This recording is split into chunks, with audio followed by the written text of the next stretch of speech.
Hi children, in this video we are going to see chapter 8 exercise number 3, so which is going to be measuring angles. So here we are going to use protractor to measure the given angles. So before moving into the sum, let me just explain you the basic concepts in the protractor. So here the line which is laying here, right, sleeping line. So this line is your baseline. So this, from this baseline, from here the line is going towards 90, no, that is like standing line.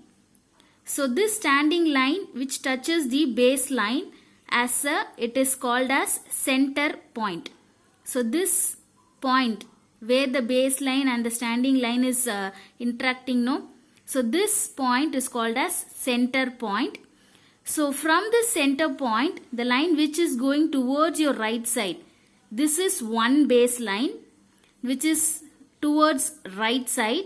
From the center point, the line which is going, that is towards your left side, this is another baseline which is your two arms. You can also call it as a two arms. Like I have shown you, the straight angle, the two lines which is passing in a opposite direction. So you can also consider like that. So here now I have told you about the two baselines. One is towards right side and one is towards left side, and the center point. So now can you able to see the numbers here?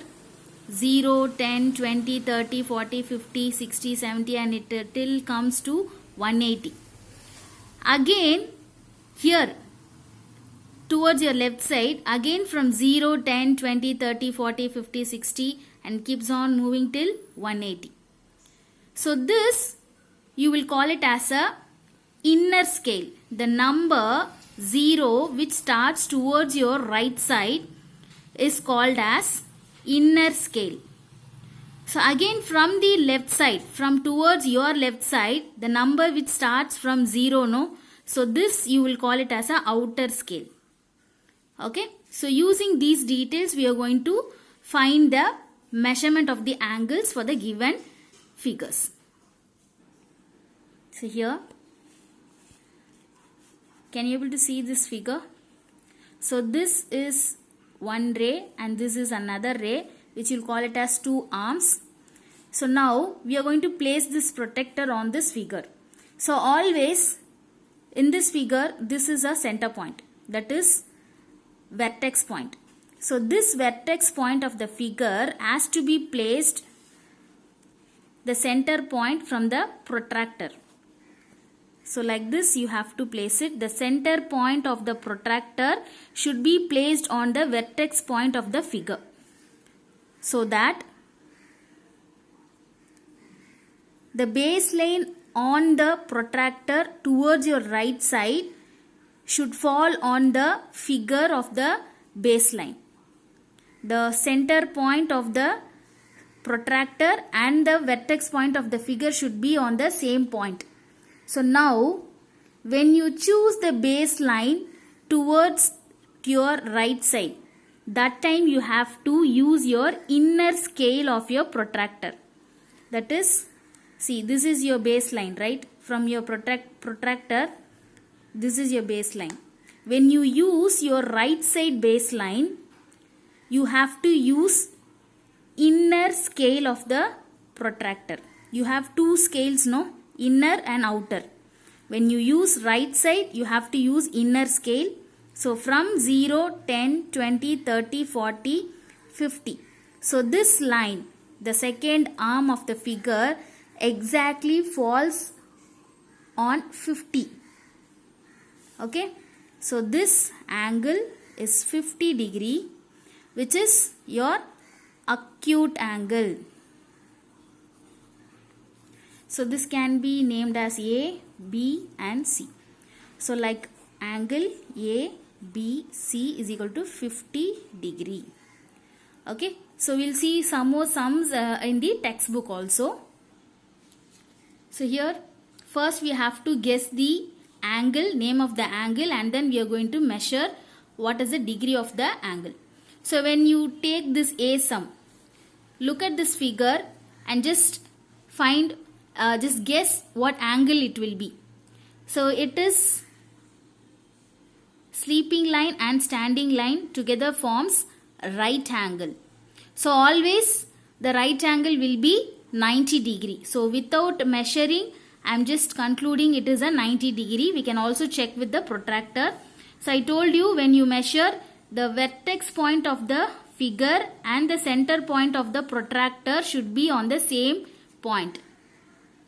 So now when you place it, the baseline on the protractor is towards the right side, so that you have to use your inner scale, that is 0 from towards your right side. 0, 10, 20, 30, 40, 50, 60, 70, 80 and 90. The line, the second arm is exactly falling under the 90 degree.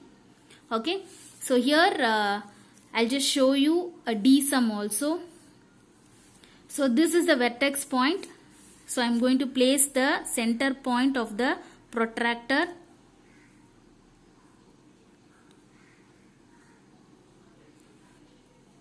So now again the baseline is towards your right side. So I am going to use the inner scale. So 10, 20, 30, 40, 50, 60, 70. The second arm is laying between 70 and 80. Can you see? Between 70 and 80. So here after 70 I have to count each and every line. 71, 72, 73, 74, 75, 76, 77, 78. So it's exactly 78. This angle is 78, which is lesser than 90 degree. So you will call it as acute angle. Okay, so we'll just see one more sum, E sum. So if you see, the vertex point of the figure is this, and this point I am going to place it on the protractor. So now, can you see? The baseline of the figure is going towards your left side. See, towards your left side. Okay. So when your baseline is towards your left side, we have to use the scale, outer scale. From your protractor towards your left side, the 0 is starting, no? That is your outer scale. So we are going to use that scale. Outer scale from 0, 10, 20, 30. So the second arm is laying between 30 and 40. So we are going to just count after 30, 31 and 32. So this arm is 32. Okay. So 32 is lesser than 90 degree. So it is also a acute angle. So shall we see one more angle?